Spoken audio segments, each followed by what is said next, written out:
साथियों, केरला पार्ट 1 में अभी तक हमने आपको दिखाया था केरल का इतिहास और भूगोल।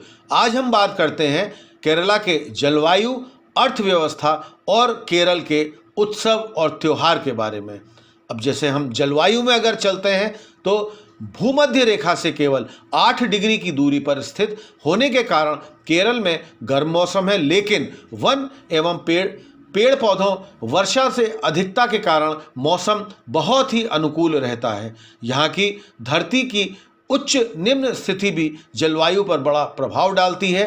केरल की जलवायु की विशेषता है कि शीतल मंद हवा और भारी वर्षा भी। मुख्य प्रमुख वर्षा काल इडवप्पत्ति अथवा पश्चिमी मानसून है। दूसरा वर्षा काल तुला वर्षम अथवा उत्तरी पश्चिम मानसून है। प्रत्येक वर्ष करीब 120 से लेकर 140 दिन तक वर्षा होती है। औसत वार्षिक वर्षा 3017 मिलीमीटर माना जाता है, 3017 मिलीमीटर है। भारी वर्षा से बाढ़ें आती हैं और जनधन की भी हानि होती है। दूसरी ओर ऐसी वर्षा के कारण केरल में पर्याप्त कृषि होती है। बिजली का मुख्य उत्पादन भी इस कारण से पन बिजली द्वारा होता है। अगर यहाँ की अर्थव्यवस्था की बात करें तो भारत के एक राज्य के रूप में केरल की आर्थिक व्यवस्था भी अपने आप में बहुत विशेषताएं हैं। मानव संसाधन विकास की आधारभूत सूचना के अनुसार केरल की उपलब्धियां प्रशंसनीय हैं। मानव संसाधन विकास के बुनियाद तत्वों में उल्लेखनीय है भारत के अन्य राज्यों की तुलना में आबादी की कम वृद्धि दर, राष्ट्रीय औसत सघनता से ऊंची दर, ऊंची आयु दर, गंभीर स्वास्थ्य चेतना, कम शिशु मृत्यु दर, ऊंची साक्षरता, प्राथमिक शिक्षा की सार्वजनिकता, उच्च शिक्षा की सुविधा आदि आर्थिक प्रगति के अनुकूल हैं। वैश्वीकरण के प्रतिकूल प्रभाव ने केरल तथा अन्य परंपरागत क्षेत्रों में बहुत कम कर दिया है, लेकिन फिर भी स्वातंत्र्यपूर्व तिरुवंतपुरम, कोच्चि, मालाबार क्षेत्र का विकास आधुनिक केरल की आर्थिक दृष्टि की व्यवस्था की पृष्ठभूमि है। भौगोलिक एवं प्राकृतिक विशेषताएं केरल की आर्थिक व्यवस्था को प्राकृतिक संपदा के वैविध्य के साथ श्रम संबंधी वैविध्य भी प्रदान करती हैं। केरल में कृषि, खाद्यान्न और निर्यात की जाने वाली फसलों के लिए बिल्कुल उपयुक्त है। शासन व्यवस्था तथा व्यापार के कारण निर्यात की जाने वाली फसलों की बढ़ोतरी हुई है। कयर, नारियल रेशा उद्योग, लकड़ी उद्योग, खाद्य तेल उत्पादन आदि भी कृषि पर ही आधारित हैं।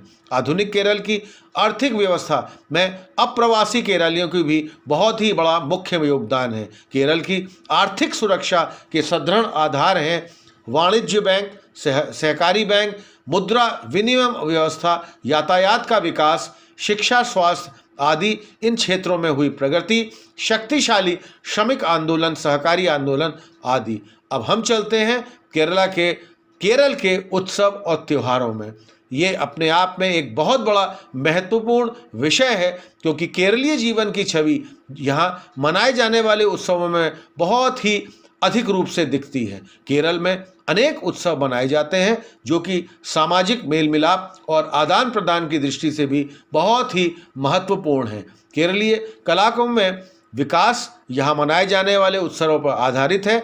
इन उत्सवों में कई का संबंध देवालयों से है, अर्थात ये धर्माश्रित हैं, तो कई ऐसे अन्य उत्सव धर्मनिरपेक्ष भी हैं। ओणम केरल का राज्योत्सव है। यहाँ मनाए जाने वाले प्रमुख हिंदू त्योहार हैं विषु, नवरात्रि, दीपावली, शिवरात्रि, तिरुवातिरा आदि। मुसलमान रमज़ान, बकरीद, मुहर्रम और मिलाद शरीफ आदि मनाते हैं, तो ईसाई क्रिसमस, ईस्टर आदि। इसके अतिरिक्त हिंदू, मुस्लिम और ईसाइयों के दिवालियों में भी विभिन्न प्रकार के उत्सव मनाए जाते हैं। क्योंकि अगर यहाँ की कला व संस्कृति को भी हम देखते हैं तो केरल की कला सांस्कृतिक परंपराएं सदियों पुरानी हैं। केरल के सांस्कृतिक जीवन में महत्वपूर्ण योगदान देने वाले कला रूपों में लोक कलाओं, अनुष्ठान कलाओं और मंदिर कलाओं से लेकर आधुनिक कला रूपों तक की भूमिका उल्लेखनीय है। केरलीय कलाओं को सामान्यतः दो वर्ग में बांट सकते हैं, एक दृश्य कला और दूसरी श्रव्य कला। दृश्य कला के अंतर्गत रंग कलाएं, अनुष्ठान कलाएं, चित्रकला और सिनेमा आते हैं। तो साथियों, आज के हमारे इस पूरे एपिसोड में आपने देखा केरल की कला संस्कृति, उत्सव त्योहार, अर्थव्यवस्था और जलवायु। इसके अतिरिक्त हम आपको केरल के बारे में बहुत ही अच्छी अपनी सुखद जो हमारी यात्रा है इसके बारे में हम आपको बताते चलेंगे। तब तक के लिए मैं आपका अपना साथी कुणाल पंत, मिसाल टुडे, लखनऊ से।